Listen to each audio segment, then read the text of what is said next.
Stock market में हमेशा से देखा गया है कि लोग उन्हीं कंपनी में इन्वेस्ट करते हैं जो कि ट्रेंड में चल रही है और बहुत से सो कॉल्ड एक्सपर्ट भी इन्हीं कंपनी को रिकमेंडेड करते हैं। पर कहा जाता है कि जब गोल्ड की खुदाई की रेस में पूरी दुनिया लगी थी तब माइनर्स ने पैसा कमाया या नहीं, बट जो उन्हें सामान सप्लाई कर रहे थे ना, उन्होंने जरूर पैसा बनाया। आई थिंक आपको कुछ भी समझ में नहीं आया होगा, तो चलिए इसको थोड़ा एक एग्जाम्पल से समझाता हूँ। लाइक जब यूएस में कंप्यूटर्स का पेनिट्रेशन हुआ था ना, तब सब कंपनी लगी थी कि लोग उनका कंप्यूटर खरीदे, बट इनडायरेक्टली इससे माइक्रोसॉफ्ट को फायदा हो रहा था, क्योंकि सिस्टम किसी का भी हो, ऑपरेटिंग सिस्टम तो माइक्रोसॉफ्ट का ही होगा। इसके अलावा इंटेल के साथ में भी सेम है कि सिस्टम किसी का भी हो, पर जो सीपीयू की चिप है ना, वो तो इंटेल की ही रहेगी। उसी प्रकार लोग जब कोई भी इंडस्ट्री ट्रेंडिंग पर चल रही होती है ना, उसमें सब इन्वेस्ट करना चाहते हैं, बट वे भूल जाते हैं कि सपोर्टिंग इंडस्ट्रीज भी है जिनमें यदि हम इन्वेस्ट करते हैं तो अच्छा खासा रिटर्न जनरेट कर सकते हैं। तो मित्रों, यहाँ पर ऑथर आपको एक लेसन देना चाहते हैं कि जो भी प्रोफेशनल है ना, उसकी सुनना बंद करो।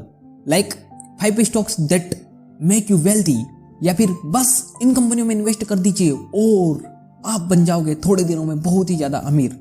तो भाई लिटरली बोल रहा हूँ, ऐसे एरे गेरे नत्थु खेरे लोगों से दूर ही रहे। बात उतर उनके 20 साल के एक्सपीरियंस के आधार पर बता रहे हैं, कोई ऐसे ही नहीं कि उठकर आ गए और आपको बता रहे हैं।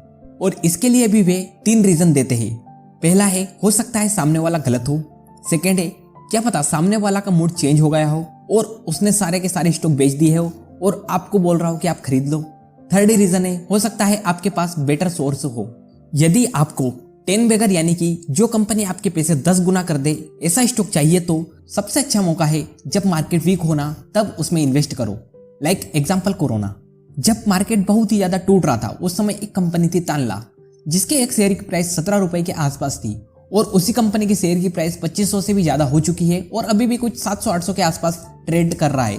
और यदि बाई चांस आपके पोर्टफोलियो में एक भी 10 बैगर है ना, तो वो आपको बहुत से लोगों से आगे निकाल देगा। आगे ऑथर कॉमन नॉलेज की पावर बताते हैं। यहाँ पर वो लेक्स कंपनी का एग्जाम्पल देते हैं, जिसके बारे में उनकी पत्नी ने उन्हें बताया था, जो कि कोई एक्सपर्ट नहीं थी। लेक्स पेंट्री हाउस बनाती थी जो कि बहुत ही पॉपुलर हो गया था। लेक्स ब्रांड हेंस कंपनी का था जो कि लिस्टेड भी थी। बस फिर क्या, ऑथर ने आगे की रिसर्च की और लगा दिए पैसे, और देखते ही देखते कंपनी की शेयर प्राइस 6 गुना से भी ज्यादा हो गई। इसके अलावा उन्होंने अपने फ्रेंड का एग्जाम्पल दिया है, जो कि बस एक्सपर्ट की ही बात सुनता था और उन्हीं पर चलता था, जो कि हर साल $250 तो बस मैगजीन के सब्सक्रिप्शन पर ही लगा देता था। एक बार उसके जर्नल और जो न्यूज़पेपर उसके पास आते थे ना, उन्होंने विंचेस्टर डिस्क ड्राइव्स को बाय करने की सजेस्ट किया था। तो उसने भी अपने ब्रोकर को कॉल किया और बोला कि भाई $3000 इन्वेस्ट कर दे। थोड़े ही दिनों में विंचेस्टर की शेयर की प्राइस $10 से $5 पर आ गई, जबकि उसकी पत्नी ने उसे द लिमिटेड स्टोर के बारे में बताया था, जो कि बहुत ही ज्यादा अच्छा स्टोर था, जहां से उसे $275 की शॉपिंग की थी। देखते ही देखते द लिमिटेड की शेयर प्राइस 50 सेंट से $9 और $9 से $52 पर चली गई। बट अपना फ्रेंड तो था कि वो तो बस एक्सपर्ट की ही बात मानेगा। यदि ऑथर के दोस्त ने सिर्फ $275 भी इन्वेस्ट कर दिए होते ना, उनके पास इतने पैसे होते कि वो अपनी बेटी की सेमेस्टर की फीस पे कर देते।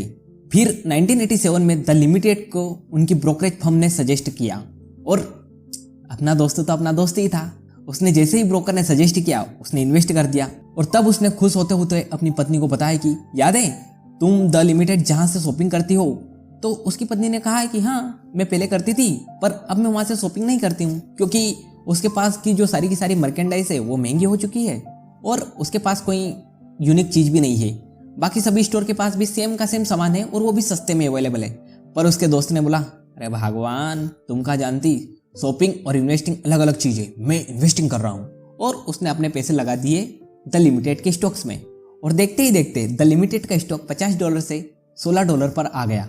तो देखो यार, अब आपको शायद क्लियर हो गया होगा कि आपके खुद के ऊपर डिसीजन लेना कितना जरूरी है। तो यदि आपके आसपास भी कोई कंपनी के स्टोर्स खुल रहे हैं या कुछ भी नया कर रही है कंपनी, तो देखो कि क्या है, यह कंपनी लिस्टेड है, देन उस पर रिसर्च करो और अपने पैसे लगा दो। सो हाय गाइस, मैं हूं कपिल सोनती। स्वागत है आपका मेरे चैनल पर, जहां पर आपको मिलता है इन्वेस्टमेंट, पर्सनल फाइनेंस और बिजनेस रिलेटेड कंटेंट, जिसका मेन फोकस है 1 मिलियन लोगों को फाइनेंशियल फ्रीडम अचीव करवाना। तो गाइस, आज के इस वीडियो में हम बात करेंगे one upon wall street book के बारे में। तो यह बुक 3 पार्ट में डिवाइड है। तो चलिए पार्ट 1 से स्टार्ट करते हैं। Part 1, preparing to invest. Before investing in any stocks आपको कुछ बेसिक डिसीजन लेने पड़ेंगे कि क्या आप अपनी इकोनॉमी पर भरोसा करते हो, आप शॉर्ट टर्म या लॉन्ग टर्म इन्वेस्टर हो, और आप कैसे रिएक्ट करोगे जब आपका पोर्टफोलियो रेड हो जाए। क्योंकि अल्टीमेटली स्टॉक मार्केट बर्बाद नहीं करता, बल्कि इन्वेस्टर ही खुद को बर्बाद कर लेता है और सारा का सारा दारोमदार स्टॉक मार्केट के बहाने लगा देता है कि भाई मैंने स्टॉक्स में पैसे लगाए थे और अब देख मेरी हालत बहुत ही ज़्यादा खराब हो चुकी है, मेरी शक्तियों का गलत इस्तेमाल किया गया था। तो देखो ऐसा नहीं है।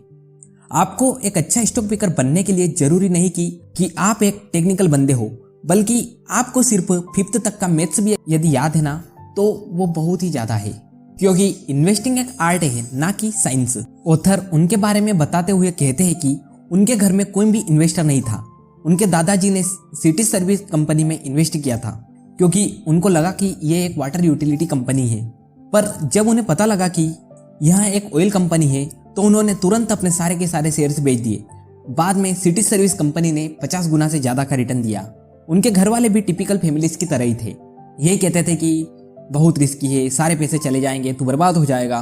और जब ऑथर 10 साल के थे ना तब उनके पापा की ब्रेन कैंसर की वजह से डेथ हो गई थी। इसलिए उन्हें छोटी उम्र से ही काम करना पड़ा था कई जगहों पर। और वहीं से वे जब गोल्फ कोर्स में केडी का काम करते थे ना तब वे स्टॉक मार्केट के बारे में सुनते थे कि आज डो इतना गिरा या फिर आज डो इतना बढ़ा। और इसी के चलते उन्हें स्टॉक मार्केट के बारे में इंटरेस्ट आने लगा। और 1963 में जब वे कॉलेज में थे तब से वे इन्वेस्टिंग कर रहे हैं। उन्होंने अपना पहला स्टॉक फ्लाइंग टाइगर कंपनी में खरीदा था $7 पर, और 2 साल बाद वही स्टॉक $32 पर पहुंच गया था। और अपने पहले इन्वेस्टमेंट की वजह से ही उन्होंने वार्टन स्कूल को अफोर्ड कर लिया था। इसके बाद उन्होंने फिडिलिटी को ज्वाइन कर लिया, जहां वे मैनेजर थे। तब 29% के आसपास का उन्होंने रिटर्न जनरेट किया। तो देखो यार, कंक्लूजन ऑफ द स्टोरी यह है कि जरूरी नहीं कि आपके पास में कोई फाइनेंशियल डिग्री हो तभी जाके आप एक सक्सेसफुल इन्वेस्टर बनोगे, या फिर आपका बैकग्राउंड एक मजबूत स्टॉक मार्केट की टिपिकल फैमिली से आएगा तभी जाके आप सक्सेसफुल बनोगे। यदि आप नॉर्मली बिल्कुल एक मिडिल क्लास से भी उठकर आगे बढ़ते हो स्टॉक मार्केट में तो आप बहुत ही ज्यादा आगे निकल सकते हो। आगे ऑथर बताते हैं कि वे उन शेयर्स को खरीदना पसंद करते हैं जिसे कोई भी एनालिस्ट नजरअंदाज करते हैं। और वे आगे बताते हैं कि एक अमेच्योर इन्वेस्टर के पास में एज होती है, जहां प्रोफेशनल फंड मैनेजर को नियम शर्तें मानने होते हैं, वहीं नॉर्मल इन्वेस्टर के ऊपर कोई भी बाउंडेशन नहीं होती है। लाइक यदि आप एक प्रोफेशनल फंड मैनेजर हो तो आप किसी भी कंपनी में अपनी कैपिटल का 5% से ज़्यादा नहीं लगा सकते। कंपनी में आप 25% से ज़्यादा की हिस्सेदारी होल्डर नहीं कर सकते। और मतलब पता नहीं कितनी कितनी तरह के नियम मानने पड़ते हैं। जो कंपनियां बहुत ही ज़्यादा घटिया चल रही है उनमें आप इन्वेस्ट नहीं कर सकते। इसके अलावा भी जो बड़े बड़े प्रोफेशनल इन्वेस्टर होते हैं ना, उन्हें हर एक चीज़ का एक्सप्लेनेशन देना होता है कि आखिरकार उन्होंने इस कंपनी में क्यों खरीदा, क्यों नहीं खरीदा। तो ये सब कुछ आपके ऊपर नहीं है। आपका मन किया कि मेरा मन करा कि जोमेटो डूब रहा है, फिर भी मेरा मन है कि मैं खरीद लूंगा।